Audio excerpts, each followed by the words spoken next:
Hey guys, back to XP Realty, part of the Johnson Group here with Brandon Giebler of Next Move. Is it Next Move Realty? What do you guys go? Next Move Realty? Next Move Real Estate. Real estate. Okay. Next Move Real Estate. Here to talk about this cool article we saw. It was from the street. And they've been putting out some bangers here recently. This Warren Buffett, Berkshire Hathaway predicts major housing market shifts soon. Okay. They're saying that this is the gist of the article. Okay.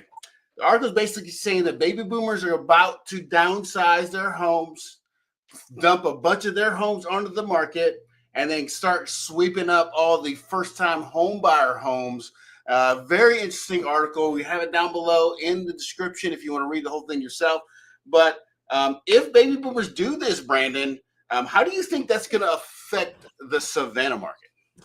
Honestly, I feel like it's like a whole bunch of people come in. It's going to be like a tsunami wave in a way.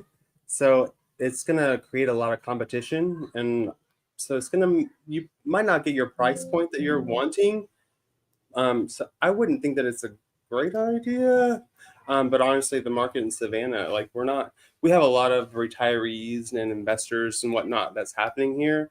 So we're kind of a hot spot for that kind of stuff. So I don't really feel like it's going to be a huge thing, but it will definitely impact the prices a little bit, I think. Yeah, and I agree with you. I mean, I think after you've been telling me this specifically, they're moving down here. They're kind of like what you said, 8th in the country. What did you say? 8th for retirement? Fifth. So we do have a lot, and then we got the Del Webb that's coming in Richmond Hill, which is a great option for people that are going to be downsizing from those bigger homes. I mean, if you guys want to see what the Del Webb homes look like on the inside, I got some tours on my page. So definitely check those out. But I mean, I feel like it could definitely affect the home prices. Do you think it's going to hurt them if they put it on? It's going to hurt the baby boomers?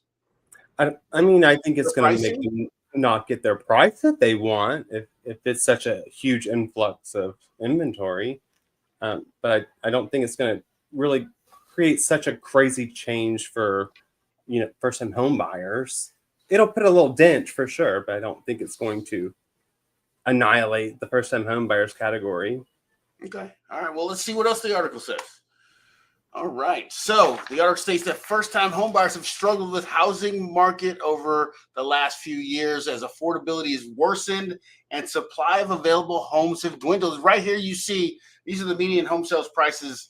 Savannah, what do you in Savannah, Pooler, Richmond Hill? In Savannah, it's gone up by 3.5%. Now, this is January numbers that just came out. So every month you get that lagging month of data, right? So this is July versus July, up by 3.5% in Savannah. Pooler down by 9%, which is interesting. What do you think about that? Down in Pooler? I think it's because of the congestion that Pooler has created. Really? With their infrastructure. Because I live here, I know. Yeah. So you think it's the traffic? I mean, if you drive through, it might be. Well, I mean, I see the $329. That's actually not a bad price for a median home sales price for an area. So, I mean, if you're looking to buy a home, Pooler might be right there for the taking, if you will, right? Might be. All right. Richmond Hill's up by 5%. So, I don't know. Well, I mean, first-time home buyers have been struggling for a while. Hopefully, there's some relief on the horizon. Can you hear me, buddy? A little bit. Sorry, I gotta adjust my volume. So do you think that if the inventory comes from the downsizing boomers, do you think that'll affect the price trends in the competition? Well, I think it could. So if you think about it, logically, you're talking about 65, 70-year-old, couples putting their home on the market. You're talking about probably $400,000, $500,000, $600,000 range homes. So, I mean, it will bring those down, but I don't think that, if they come into new construction or first-time home buyer realm with their cash in hand, it could put a lot of pressure on first-time home buyers for sure. Yeah. I mean, with cash in hand, it's going to be hard to, even with a lot of first-time home buyer programs that are out there, they just can't compete with cash, right? Right. So, I mean, I feel like it could affect it, but we'll see. You know what I'm saying? We will see what happens. Also in the article here it says, oh, Sarah Magaro, thank you so much, Sarah, for watching. I really appreciate it. If you're watching our live video, please comment down in here, like and share this video. Tell your friends about it. We are here Thursdays at 8 o'clock. So I appreciate you joining, Sarah. Thank you so much. So continuing on with the article, Berkshire Hathaway Home Service predict it will be harder for first-time home buyers to buy. Affordability is the main barrier to home ownership for younger buyers. But many note that as the mortgage rates dip below 6%, it will improve conditions enough for them to buy a home. So my question to you, Brandon, is, do you think buyers today are still intimidated by the prices and interest rates, or do you think that sentiment is starting to shift?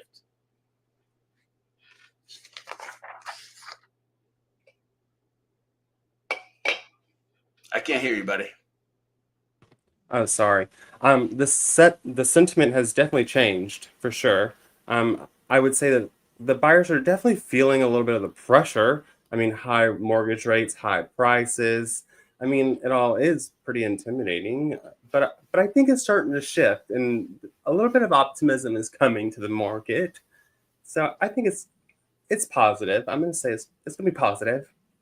Sarah, since you're in the chat, why don't you answer that question? How is it affecting new construction? By the way, Sarah Magaro is with DR Horton.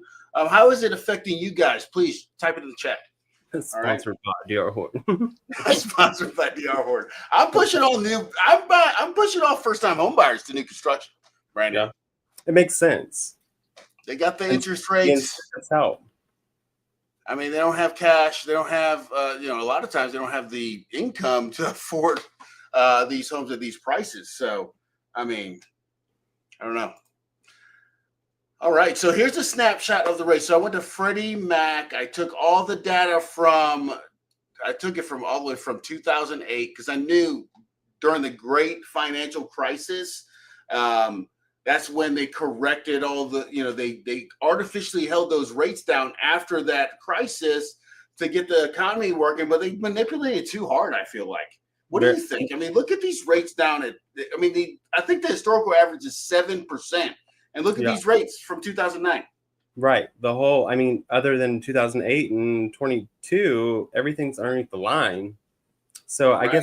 I guess it's crazy. So like, what do you think that it would take to get those historically low rate people to give that rate up and sell their home? The lottery?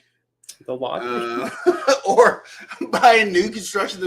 I feel like a lot of times, and that if you got to move, you got to move. You don't have a choice. We live in a transient area, with, the military's here. So you get PCS orders, you get ETS orders.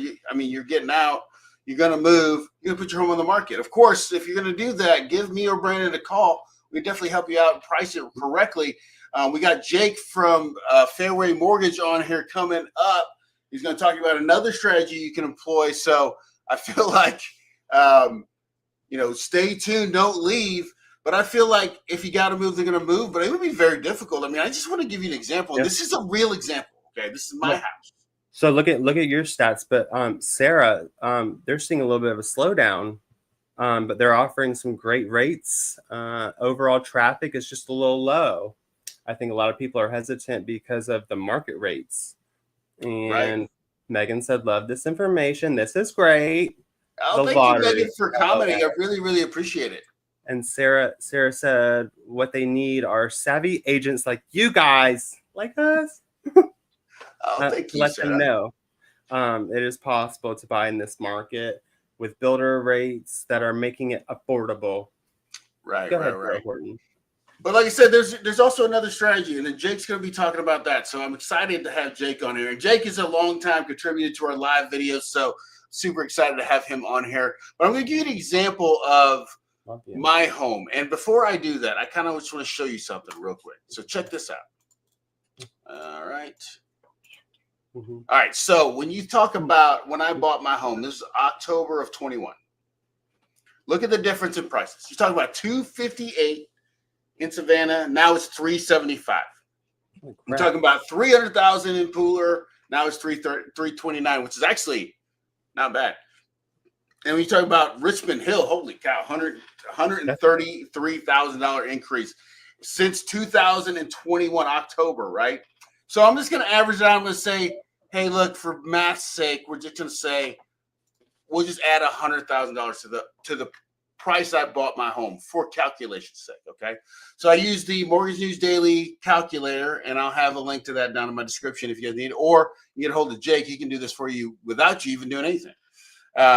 But we bought our home at $350, so I'm just gonna say it would cost $450 to buy it back. Okay, 0 down payment because I was a veteran, so I get the VA loan, 0 down payment, loan amount $350, loan amount $450. Interest rate was 2.75. Interest rate for the VA loan now 6.22. Okay, I think it actually went down today a little bit. Hold on a second. Let me see that real quick. The rates? Even it's at 6.13 today. But we're just going to keep it at this example, right? Home insurance, taxes, HOAs, all the same. The difference in payment, $2,092 to $3,425. Talking about $1,300 more a month to buy my own home back. So you're asking me what would it take for me to list my home? The lottery. I mean, basically. The lottery. What are those odds? Yeah. However, experts, and this is still from the article. So, however, experts anticipate that when baby boomers finally decide to relocate for retirement and sell their homes en masse, Berkshire Hathaway Home Services believe it will worsen the housing affordability crisis for younger generations. And this is right here a chart of the homes for sale right now. Just to kind of give you perspective, I'm going to come back to our other screen here. As you can see, we are still, when you talk about homes for sale, we're still below what used to be before the great financial crisis, right?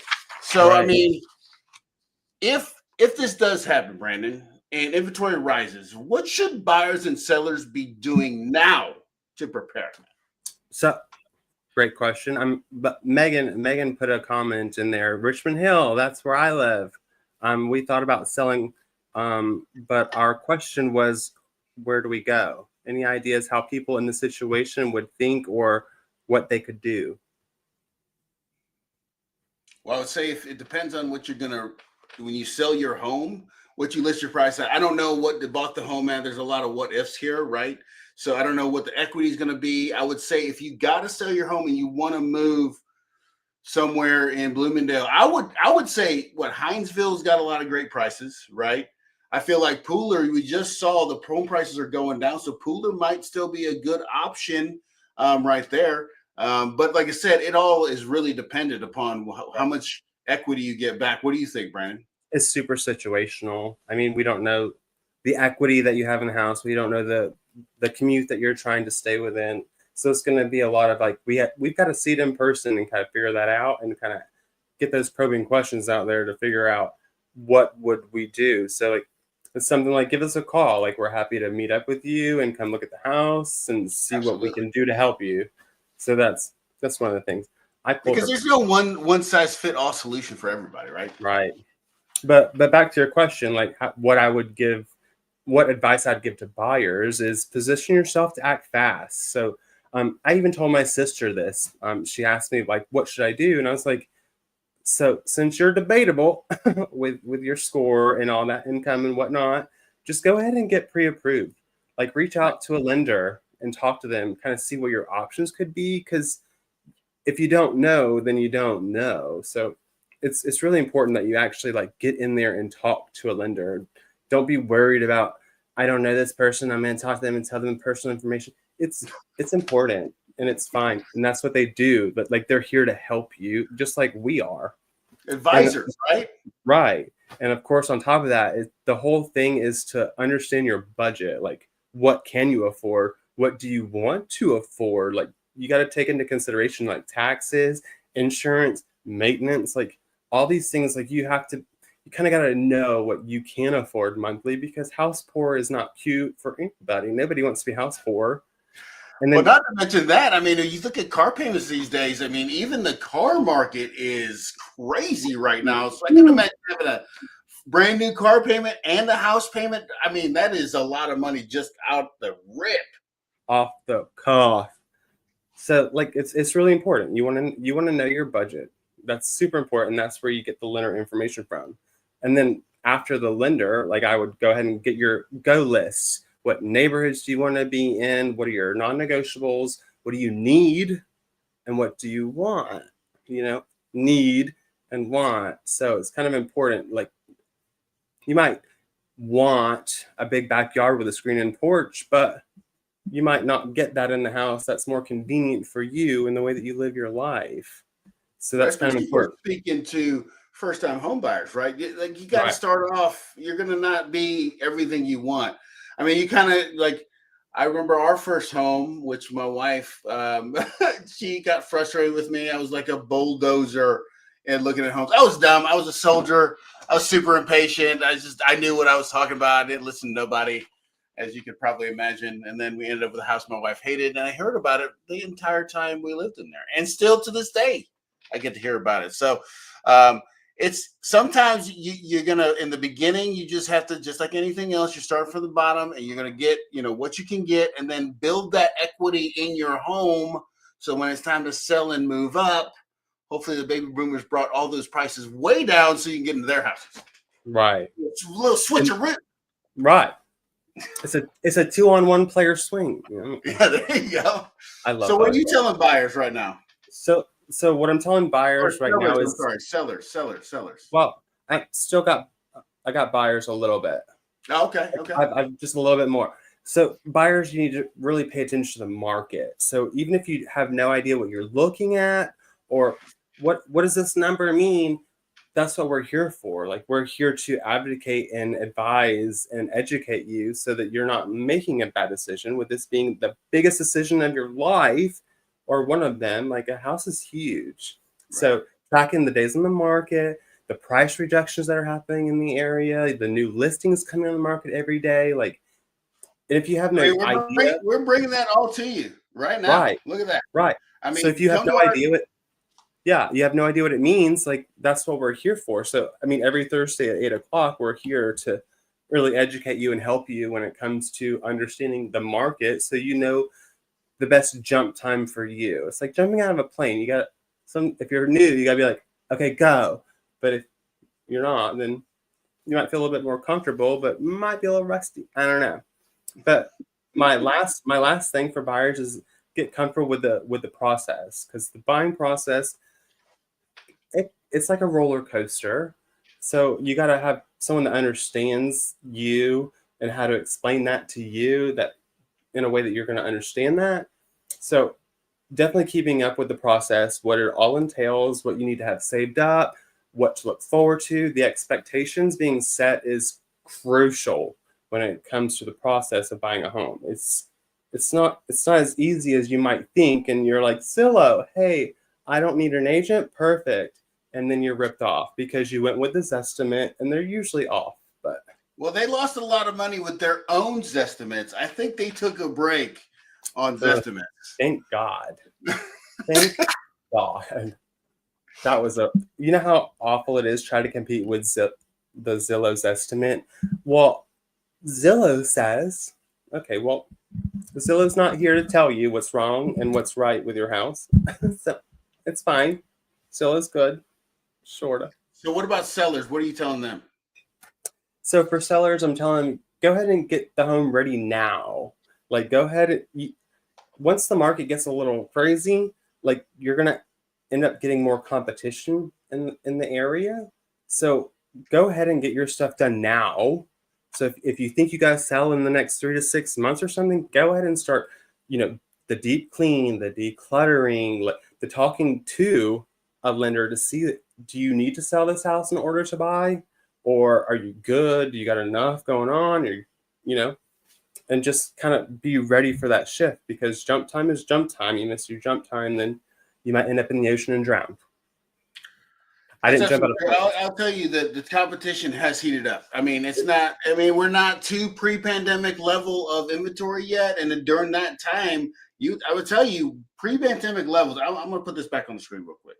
So I just want to show, days on market right now. Let's talk about July 2019. Okay, look at the days on market compared to what they are now, right? Everybody thinks that 70, 47, and 73 is awful, right? Look what it was in 2019. When did you come in real estate, Brandon? 2019. 2019. Do you remember these days? I do. But I wasn't selling my house, so it was a good year for me. Right. But I mean, days on the market will continue to climb if baby boomers brought a ton of homes to the market, your home will sit longer. And this is kind of what I'm trying to bank on what you were saying, Brandon. If you're a seller, I would make sure you're updating stuff. Make sure you don't want to be, old roof, because we heard from Jessica in her previous live videos, Jessica Neely from Beach Insurance say 15-year older roofs, they're not going to insure them anymore. So if you did not know that and you're a seller and you're at the 17-year mark and you're about to go to the market, expect them to ask you for a new roof. Because you can't sell it if it can't be insured. Mm-hmm. Exactly. So there's a lot of stuff. And you guys have any questions about that? Of course, give us a call. We got your back. Right. We got the connections. And also pricing right off the gate is super important as well. Because a lot of times you're going to sit. And with a market that's kind of like, a little wavy right now, people are going to take that price drop as something's wrong. So then you're going to end up way lower than you expected. So but also I want to say, Brandon, a lot of times people are just dropping prices too quickly. I feel like you just got to give it a little time to gestate a little bit. We're not in those quick selling times anymore. You got to be a little bit patient. If you're not, you stand to lose. You imagine your real estate agent says 2 weeks, 5,000, 2 weeks, 5,000, 2 weeks, 5,000, 2 weeks, 5,000. 2 months later, you're lost. You're down, not lost, right. But your potential to make money is $20,000 less. Yeah. Sometimes just having your home completely ready and ready to go. When you go to market, then you just be a little bit patient. I promise you, it's worth it. Right. And consider, nobody wants a plan B because then you're setting yourself up for failure or whatnot. But you have to think like the market's a little bit, it's a roller coaster again. Like you got to kind of have a plan B in a way. We're not going to kill it or anything. We're going to, go a different avenue. So like kind of think of those things like incentives, like the D.R. Horton is offering incentives to bring the buyers and the activity, buying down the rates, helping with the closing cost, and being flexible with the move-in dates. Like that's super important for sellers. As a seller, it's everyone's got to feel like they're getting something. Like everyone's got to feel like they're winning in order for the deal to facilitate. Right. So sometimes you have to give a little to get a lot, or give a little to get a little. So you got to consider the other options that you have other than just putting it on the market. It's for sale. I'm going to sell it. It's going to be great. Well, then let's go to your point, right? The seller needs to also talk to the lender to know what they need to do their next move, which could inform them on how they price their home so they can move fast, slow, whatever it takes. So I think you're definitely right on that one. So next on the article, Berkshire Hathaway home service expect a surge in unoccupied homes left behind by baby boomers as baby boomers age. They're expected to leave behind homes that many prospective buyers won't be able to afford. This is that range I was telling you, that $400,000, $500,000, $600,000 range. This could shake the already tenuous housing market, and demand among older and younger home buyers shift towards those smaller, affordable homes that are over at Rice Hope with Sarah Magaro or Longleaf, sponsored by D.R. Horton. Anyways. Berkshire Hathaway Homes notes that baby boomers entering the golden years, they no longer will be able to manage large, expensive homes. What do you think about that? You think that they want to manage those larger homes anymore, Brandon? I'm not even a baby boomer, and my knees hurt at 33. So, I mean, just keeping up with the cleaning and the dusting and then the lawn care. No, no, not at all. Not a fan. Don't want to do it. I don't know how they can do it, but. Right. Well, it's a good thing that there's new construction around, right? Because I think they can really fill some of these gaps. Right. What they can do is, because baby boomers say they sell their homes, right? They're flush with cash now, right? So they can buy anything. Right. When new first-time home buyers, they're really kind of stuck with those first-time home buyer rates, 3.99% that's going on right now. I haven't seen it go down to 2.99%. Sarah here says, great point on the updates in the home. My take, I think what Berkshire is saying would hold true, but I only think that would be the case if the homes are updated. Yeah. How many boomers will be selling homes that are almost fully updated? I don't know. I don't know. A lot of first-time home buyers, they want the updates already done and move-in ready. Yeah, no, I totally agree with you, Sarah, on that one, for sure. And I think that's what I'm saying is I think that the baby boomers can get into the older homes that more character, all the stuff that you're looking for when the first-time home buyers can go in new construction. It's a win-win situation.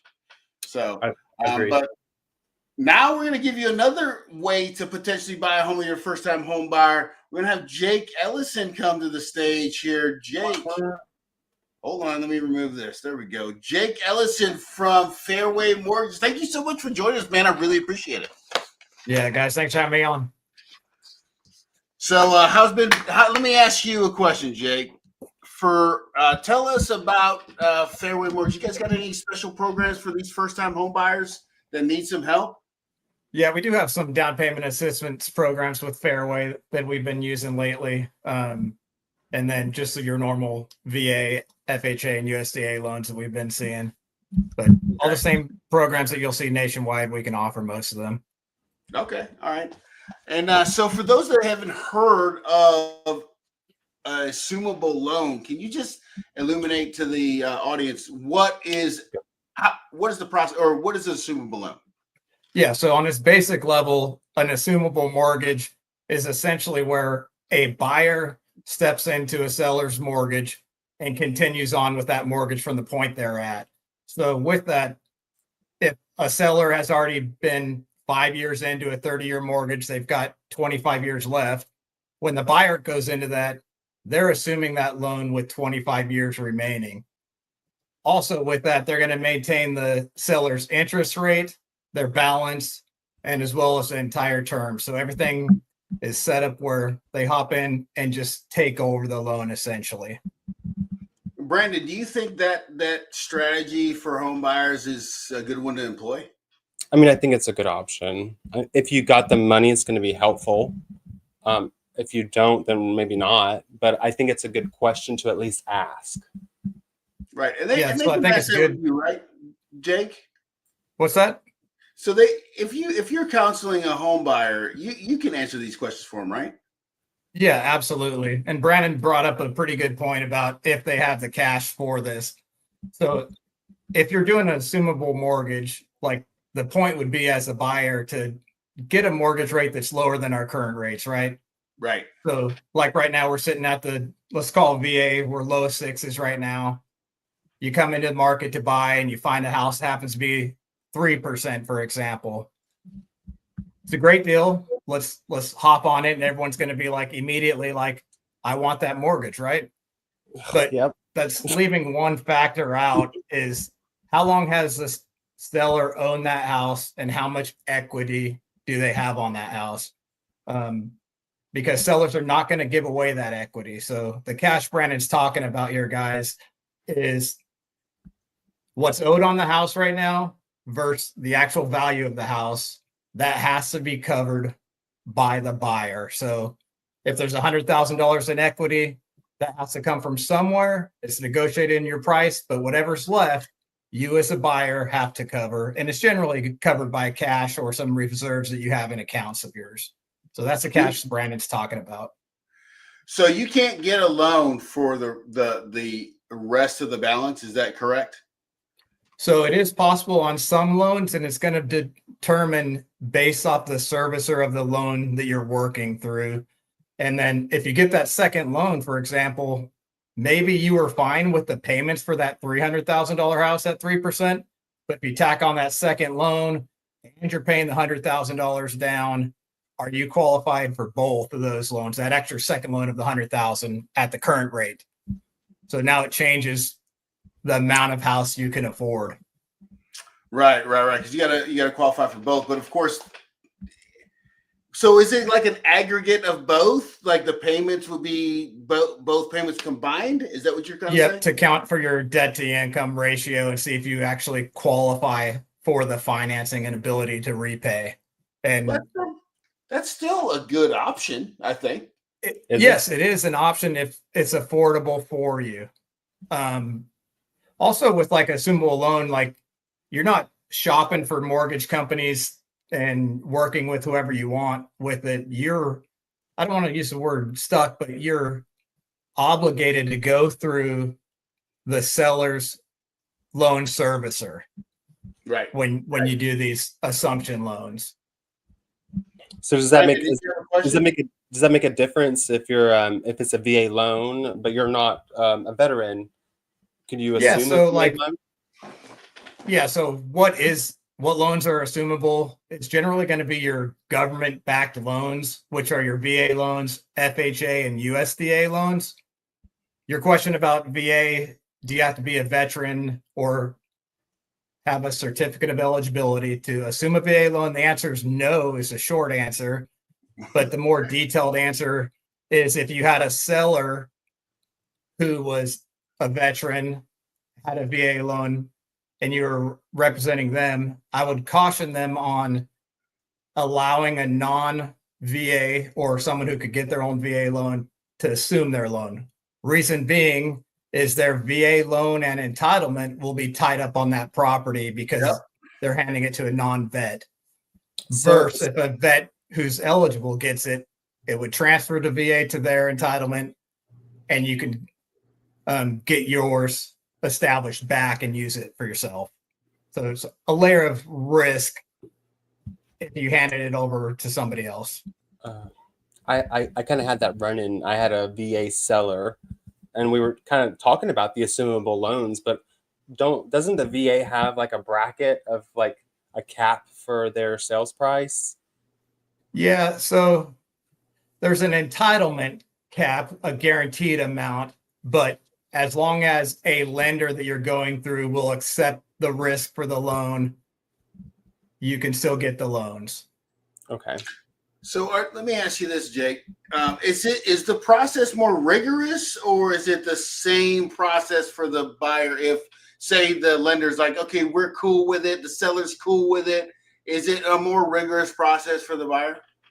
Yeah, so there's some things you'd want to consider as a buyer and as a seller, but from the buyer side specifically, it's going to be very similar to a normal loan process for a normal purchase.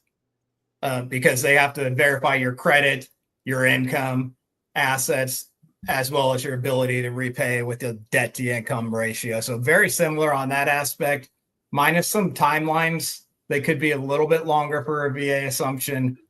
And it all depends on the servicer of how quickly communication's going back and forth with that. Like if it's going to be on the lower side, maybe 30 days or past 60 days. When it comes to the seller, on a normal purchase, the seller has really nothing to do with the process of the buyer getting a loan and doing the house. But if you're a seller who's doing an assumption or offering that to a buyer, you're going to have some involvement with your servicer, because I can't just call up and be like, hey, I want to assume Patrick's loan. What's the balance on this?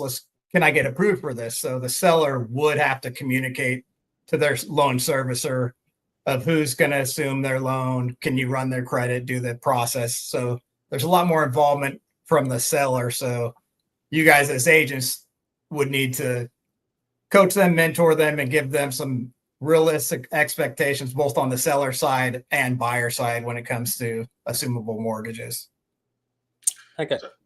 I was wondering because I had this situation. So say the cap for VA loans is going to be like $500,000, and I've got a seller who's trying to sell their house for like 350.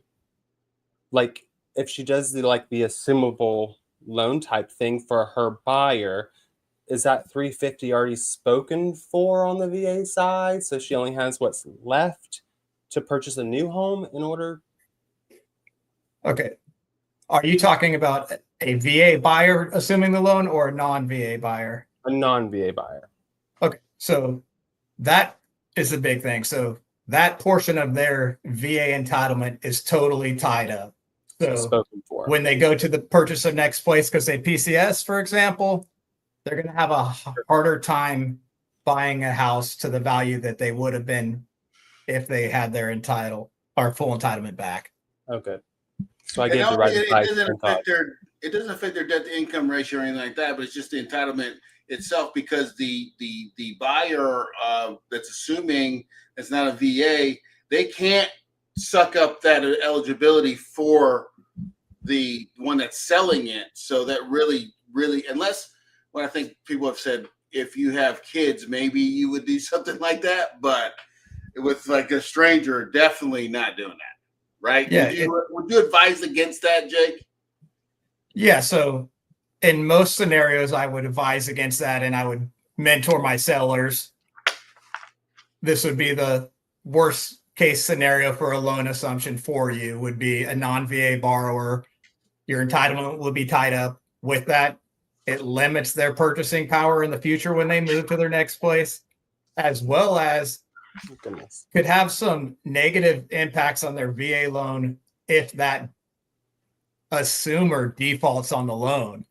So you may find yourself in a position where even though that house has foreclosed, you might not ever get the opportunity to get your VA entitlement back. Oh, yeah, don't for do real? that. Yeah, for real.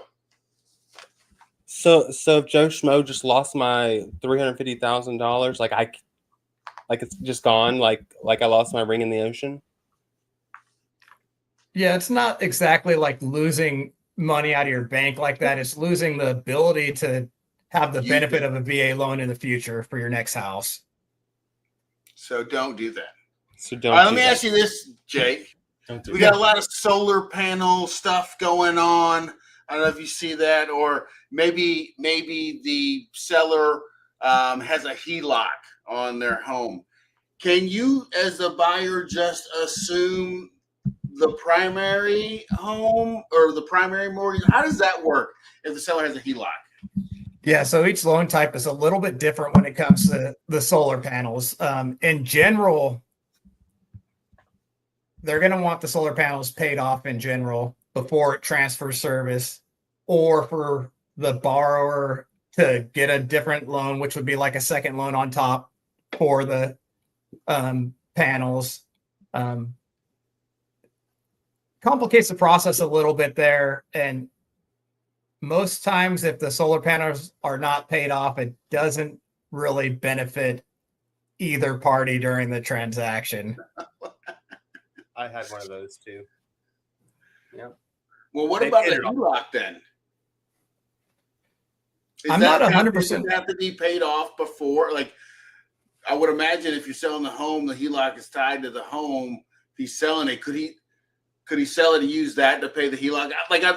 So are you not sure about the HELOCs? So for the HELOC itself, since it's not tied to that primary initial loan, it's a secondary loan on top of it. I would assume that they would pay it off with the proceeds of the sale with that equity gap. It'll is come what I would assume would happen with that one there. Comes out of your net at closing.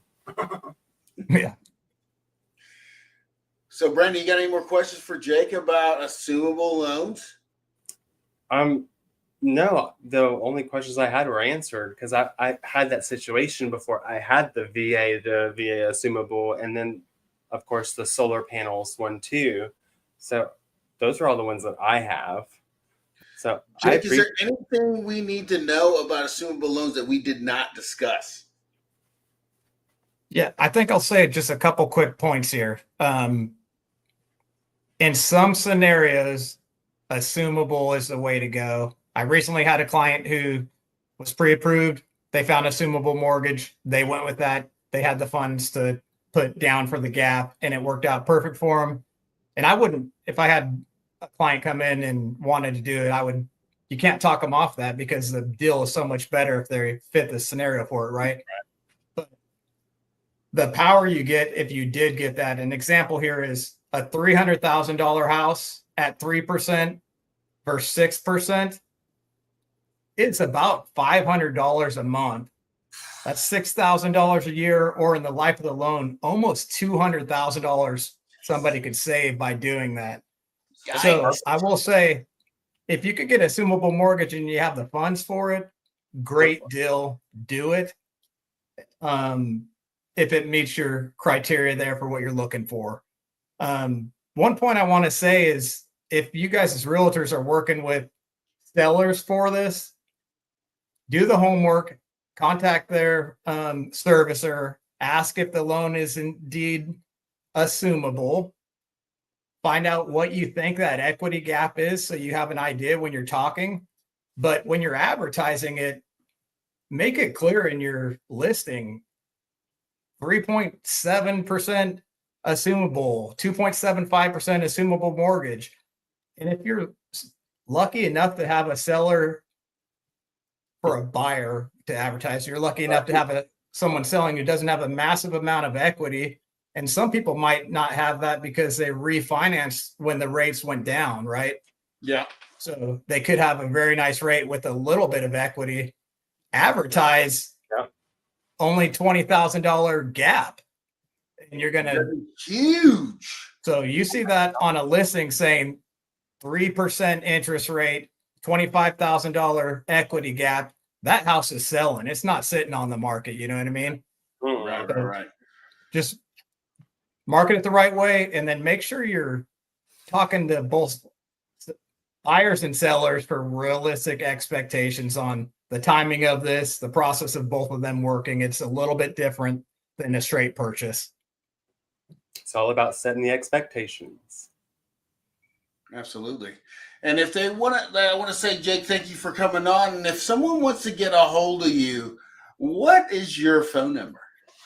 Yep. My phone number is 912-312-9873.